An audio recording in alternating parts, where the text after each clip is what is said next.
But personally, I think that that's when Predator shined the best, was with Arnold, or just having, you know, like those one-liners and a lot of those fun 80s aspects.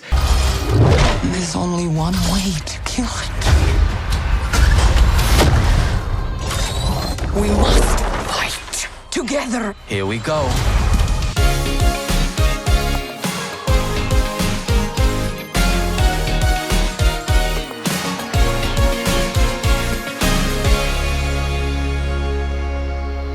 Hello there, Drive-By Movies here, and you are watching Fresh releases. My name is James. My name is Blaise.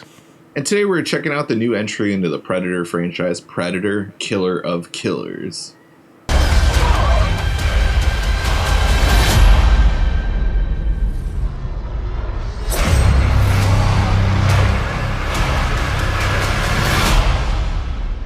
What happens if we survive?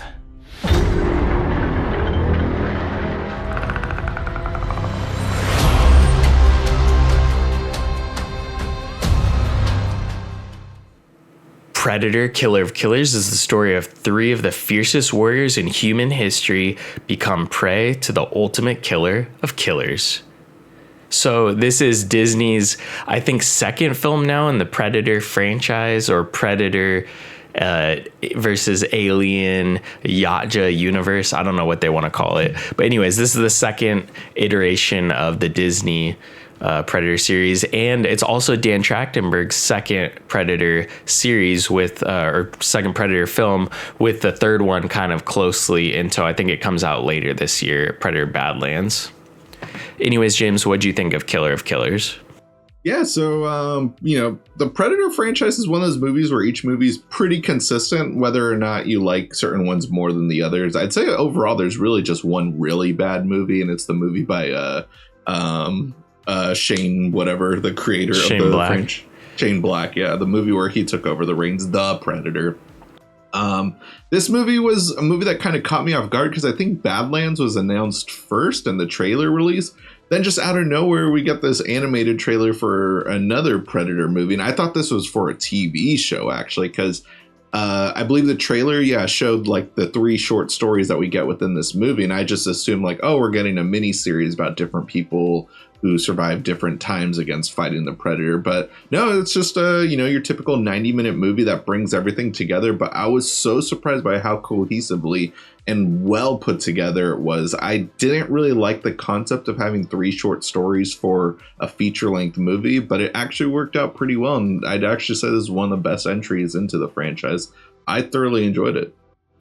Yeah, I have to say, I think that anthology kind of aspect for this movie really did help, especially because all three of the kind of they're kind of like short films in a way, tie together for the climax in the movie. I think that really, having them all tie together really helps it work and makes it feel a little bit less like an anthology, but still work and feels like it fires on all cylinders. I'd say, yeah, I really enjoyed this movie, but it does feel very fan fiction. Like, I'm kind of getting tired of that pistol appearing everywhere. I'm like, there's no way this pistol is that iconic. It feels like it was in Predator 2. It's not even in the first Predator, but yet we've been like preying on this pistol. We've been preying on this pistol for so many iterations now. It feels like that if it doesn't show up in Badlands, I'll probably be severely disappointed, but at the same time relieved that we've kind of moved on from the pistol. At least it's used as a joke within this movie. I loved when the pilot's just like, this isn't even from my century. I was cracking up at that line just because, that part was ridiculous. I did like that each story, though, was very different from the other. Like, one is like a brutal beat down battle. The other one is more technologically based with spaceship versus airplane. And another one, I guess, is like more like, the samurai one, I guess, like kind of has like a parkour feel to it with a lot of like stunt vibes, even though it's animation, just because there's so many flips and running around on rooftops. So each one has a very different feel. Certain ones I liked better than the others. I thought the Viking one looked the coolest, but overall that was the one I was kind of least interested in, but I'm glad we kind of got it out of the way. But bringing them all together, though, I thought was a fun aspect. And, also just gives some good highlights to just the other parts of the franchise. A little fun fact within the movie, because I didn't notice it, but apparently there's a military guy in the freeze chamber in the background at one sequence. It's rumored that that's Arnold. I didn't notice that, but that's cool. Little fan fiction, I guess, added into the lore.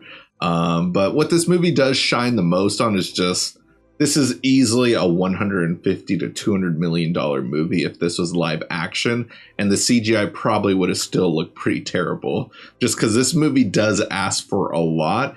And I kind of agree. I've seen a lot of people saying more franchises need to go in this direction. And, in certain aspects, I agree with that, but also certain aspects I don't. But this is a good take to keep it gory and keep it super fantastical, because no studio would ever put in that much money into a Predator movie. And the fact that if we're never going to be able to see this in a live action movie, let's do an animation. I thought that worked well. Yeah, I think it works as animation. I would say I would kind of agree with you. I don't think it would have really worked in live action. I think the problem would be, when I think about the things I like about, I won't even say the Predator franchise, but really just Predator, I like a lot of that cheese. I really like a lot of those aspects where it was just B-movie fun with Arnold Schwarzenegger. And I feel like we've gone so far from that, where it's just so self-serious. And especially this movie, I think it works, as an action movie and it's self-serious. But I feel like, how much further are we going to go down the train of Predators, this extremely serious franchise? And I don't really ever see us return back to the roots of kind of being a fun one-liner fest. Maybe that was just the 80s, but personally I think that that's when Predator shined the best, was with Arnold, or just having those one-liners and a lot of those fun 80s aspects. I think that if this was live action, it's just so self-serious. We might see something like that with Badlands, because I feel like after watching the Badlands trailer, I'm not excited about that movie. Watching this movie made me a little excited, but just that trailer I thought was terrible. And I feel like it's going to go more this totally self-serious Predator kind of thing that's just, I don't know. It's just, yeah, I don't think that'll age well. Personally, after watching this movie, I rewatched Predators, and a lot of that didn't age well at all. And I think what this movie did best was it kind of has a similar plot to Predators, in the sense that it takes these different warriors from different time areas, where Predators takes different warriors from pretty much the same time area, but different assassins or mercenaries and stuff. But it just doesn't use them effectively, where this uses 3 different characters very effectively. I think Predators kind of fumbles the bag in, honestly, the first act, where they kill off almost a third of the characters, where you're interested to see how not Machete, but what was his name, Cochillo, how Cochillo pans out, and he just gets killed first. But yeah, I think with this one I did enjoy it, but I feel like the Predator series, I don't know if it just because this was animation that it could be so fan fiction oriented. It doesn't even feel like Prey at times is definitely more fan fiction oriented.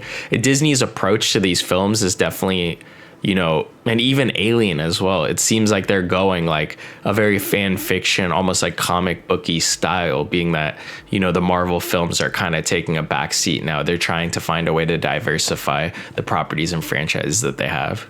Yeah, I felt a little weirded out by the Badlands trailer. We're seeing new ground that we've never seen before, so I am going into it with an open mind. But just, yeah, it felt kind of ridiculous how grand it is. It almost felt like I was watching a Star Wars trailer or something. And it's just weird to kind of get that vibe for the Predator franchise. Because like you said, I really enjoyed the one-liners of the first one, the ridiculous futuristic take on the 90s in the second one, when it's only shot 7 years into the future. I believe that movie came out in 90 and it took place in 97. I was just this is not how the future is going to look 7 years from now. And, Predators, I agree, also didn't utilize its story the best, or its characters, but at least it was a different take and fun. And, also gave us a lot of actors before they were famous, I guess you could say. Even though it's still a fun concept, but yeah, this movie still has that more serious tone that Prey did. And I guess like, like nobody really asked for that. It is given a different take on it. But yeah, this one still, though, I was surprised how gory it still decided to be. Just because that is one of the things that Predator like movies have always done, kept that gore. And for an animated movie, like nothing was too shocking, but I was still like, oh, cool. I'm glad we're keeping this still. Yeah, that was definitely one of the biggest payoffs of having it animated was I felt like they could go more, like it could go either way because it is Disney. Like I feel like they could have made it more sanitized or more just for general audiences, but it felt like they went the opposite way, especially making fan fiction. They're like, all right, let's make this thing as gory as possible. And a lot of that was fun with the kind of way that they animated this because it kind of almost has like it's in between, animation and CGI kind of. It kind of feels a little bit like the Spider-Man Beyond the Spider-Verse or something like that, like where it's a little bit in between. It's very stylized. It doesn't feel like on that kind of same level where it's, really well done. It's kind of like in between, like it's done well enough to get the point across. Right, exactly, yeah. My only thing also, though, I guess with the animation, though, I love this style. Like I was really tired of the Pixar style animation. And I know Pixar just announced with a new movie coming up that they're going to be changing their style. Pixar is beautiful and one of a kind, but just I hated how DreamWorks tried to copy them, or not copy them, but just that was the norm of new animation. And Into the Spider-Verse changed it and said you can do whatever you want, which I love. I love that a lot of companies are now embracing that style, and I thought that style also worked very well for this movie. But just I'm not sure if maybe my TV settings are messed up, but there is a weird slow pixelated delay movement within the characters when watching the movie. Not sure if it's to give it like a comic book look to it or just an anime style, but just that is not working for me. There's no reason for it to you can still have that look, but why is the movement so janky? That's the only thing. That part just throws me off with this style animation. It's fine for Into the Spider-Verse, but I don't know why all the animation that's trying to get that style still has that weird janky movement to it. I don't know if it's their saving. It feels like they're almost like saving frames to save on budget. Like maybe if we don't put in as many frames, we can save on budget. But I know what you're saying. This definitely was a little bit jarring at first because it feels like instead of being like 24 frames per second, it's like a 12 frames per second because it almost like stutters at times. Like it feels like.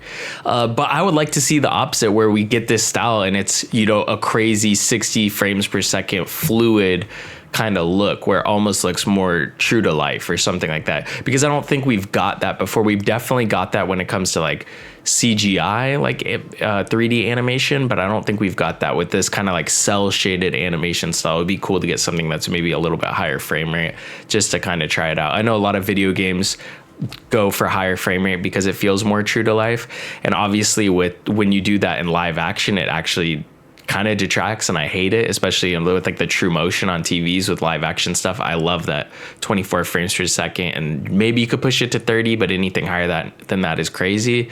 But yeah, I'd like to see that maybe tried with different animation styles just to give it a different look, because this, they're trying something different with that kind of lower frame rate, and it just feels janky at times, like you said. Yeah, like at times, like I knew it was an artistic take, but like just at times, though, the fact that I was like questioning my TV, like that's not something that you want to take you out of a movie when you're watching, especially when it's a horror action movie like this. So, just my little critique on that aspect. But, I can see a lot of people disagreeing with my take on that. And, let us know in the comments below. What are your thoughts on this movie? I'm loving to see that it's acclaimed and loved. I'm down for more Predator stuff just because Predator had been gone for a while. And, even though I'm sick of IPs getting recycled and reused all the time, like this is a franchise, though, that I'm still stoked is still going. Yeah. Yeah, definitely. I would say I enjoyed it. If you want a really good Predator fan fiction movie that kind of does Predators better, but I don't know how this is going to age. I kind of feel like possibly poorly, but we'll just have to wait and see how time, takes this one. Yeah, so, let us know what your thoughts on the movie are. It's available to watch on Hulu right now, sadly, not in theaters, but, if you have a Hulu account, check it out. Leave a comment down below letting us know what you thought about the movie. And if you guys haven't already, go ahead and smash the like button, hit the subscribe button, and click that notification bell to get all of our latest updates. And speaking of updates, catch all our social media links down below. We got Instagram, Twitter, TikTok, also our own personal letterbox accounts. That's it for this week. Tune in next week for a brand new video.